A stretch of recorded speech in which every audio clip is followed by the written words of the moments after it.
Indian film story YouTube में आप सभी का स्वागत करता हूँ।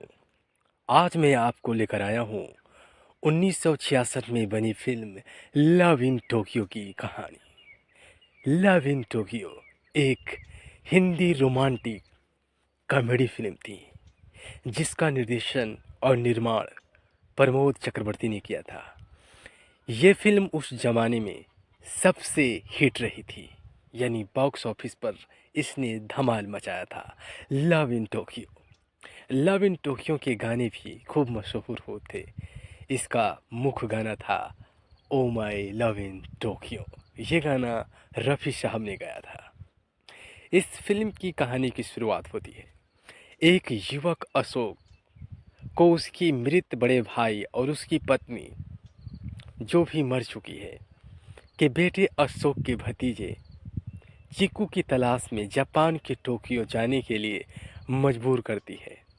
वह दुखी है क्योंकि वह अपनी मंगेतर सरिता के साथ प्रेमहीन रिश्ते में है। चीकू एक अनाथालय में है और उसे उसके चाचा अशोक ने अपने साथ ले लिया है। अशोक चीकू को अपने साथ भारत वापस आने के लिए मनाने की कोशिश करता है, लेकिन चीकू मना कर देता है और भाग जाता है।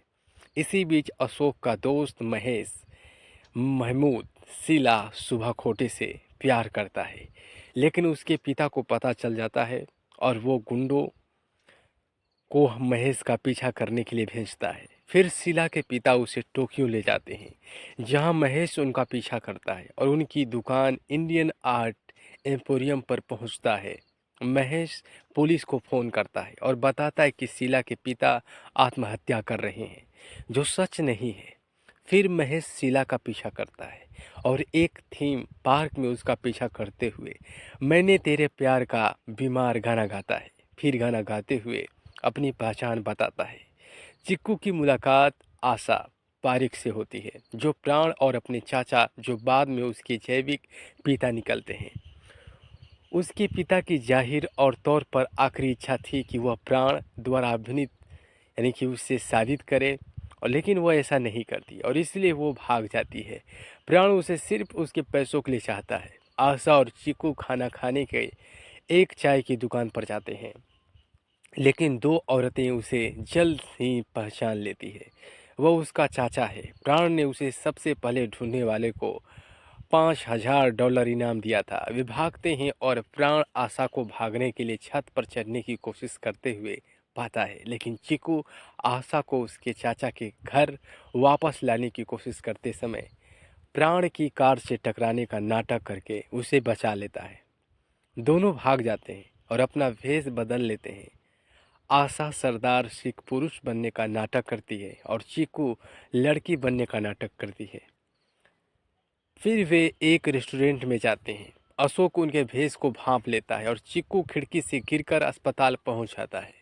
इसी बीच प्राण और शीला के पिता उसी गीसा घर में हैं और प्राण जल्दी से वहां से चला जाता है और महेश घीसा का वेश धारण कर लेता है। खुद को अंतर्राष्ट्रीय घीसा बताता है।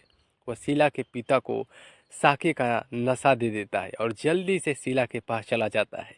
इस बीच चिक्कू ठीक हो जाता है और उसे घर वापस भेज दिया जाता है, जबकि आशा सरदार का भेष बनाए रखती है और चिक्कू की मौसी उसकी माँ की बहन होने का नाटक करती है और खुद को चीजुरू कहती है। अशोक को आशा से प्यार हो जाता है और वो सायोनारा सायोनारा गाती है।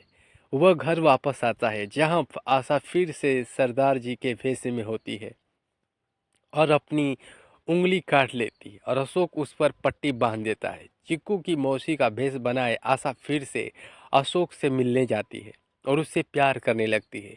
जब वे चुंबन करने वाले होते हैं तो वो उसे रोकने के लिए उसके चेहरे पर हाथ रख देती है। अशोक को पट्टी से पता चल जाता है कि वह असल में कौन है, क्योंकि उसने खुद से बांधा था। अगले दिन एक डाकिया आशा के होटल के कमरे में आता है और उसे अशोक का एक पत्र देता है।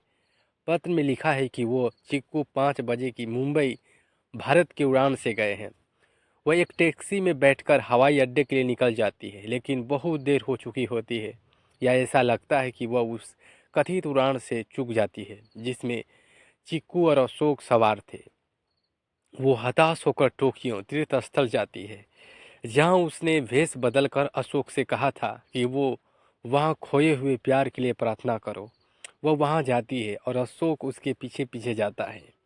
अविश्वास में आशा को पता चलता है कि अशोक और चीकू असल में गए ही नहीं थे और अशोक मेरे साह एक खुबा गाता है। महेश भेष बदलकर उनसे मिलता है और शीला से शादी करने में उनकी मदद मांगता है, क्योंकि उसके पिता उसकी शादी चटर्जी नाम के एक बदसूरत आदमी से कर रहे हैं। शीला गूंगी होने का नाटक करती है और महेश एक अरब डॉक्टर अजीज महमूद का भेष धारण करके पहुंचता है। शीला के पिता उसके भेष को भांप लेते हैं और उसे बाहर निकाल देते हैं। महेश एक पोशाक की दुकान पर जाता है और चटर्जी जैसा दिखने के लिए एक बीग और टोपी खरीदता है। फिर वो विवाह समारोह में शामिल होता है। उनकी शादी हो जाती है। अंत में असली चटर्जी प्रकट होता है और उसे पता चलता है कि वो महेश है। बहुत देर हो चुकी है। वे अपना हनीमून एक पारंपरिक ओनसेन में बिताते हैं। महेश यह जानकर भाग जाता है कि यह शीला के पिता हैं। रास्ते में वो एक वैज्ञानिक की मेज से टकराता है और अपने जूतों पर रसायन मिलाता है, जिससे उसे उड़ने की क्षमता मिलती है। रास्ते में वो एक महिला के बच्चे को ट्रेन से कुचलने से बचाता है और एक हेलीकॉप्टर पकड़ लेता है। फिर प्राण आशा को ढूंढ लेता है और उसके चाचा के घर में कैद कर देता है। महेश, शीला और चीकू एक पुलिस जोड़े के रूप में अपने बच्चे गुलफाम की तलाश में आते हैं और घर में घुस जाते हैं। वे आशा को चीकू की आवाज़ वाला एक टेप देते हैं और शीला और महेश उसे ढूंढने के लिए गाते हैं। पुलिस को बुलाते हैं। आशा उसे बांधने का नाटक करती है। चीकू पुलिस को बताता है कि आशा के चाचा ने उसका अपहरण कर लिया है और महेश की पत्नी होने का नाटक करती है।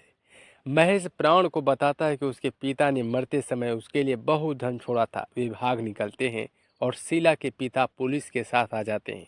इस बीच आशा और अशोक प्यार में पड़ जाते हैं और अशोक की मंगेतर सरिता और उसके पिता अशोक की मां गायत्री देवी के साथ जापान आते हैं।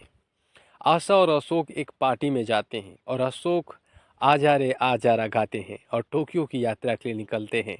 समय अशोक की मां उन्हें गले मिलते हुए पकड़ लेती है और चिल्लाती है और आशा को गालियां देने लगती है, जबकि उसे पता भी नहीं था कि अशोक की एक मंगेतर चिक्कू है। गुस्से में राय साहेब सरिता के पिता पर हमला करता है और सरिता उसे थप्पड़ मारती है। वह आशा के पास जाता है और बताता है कि उसने ऐसा क्यों किया।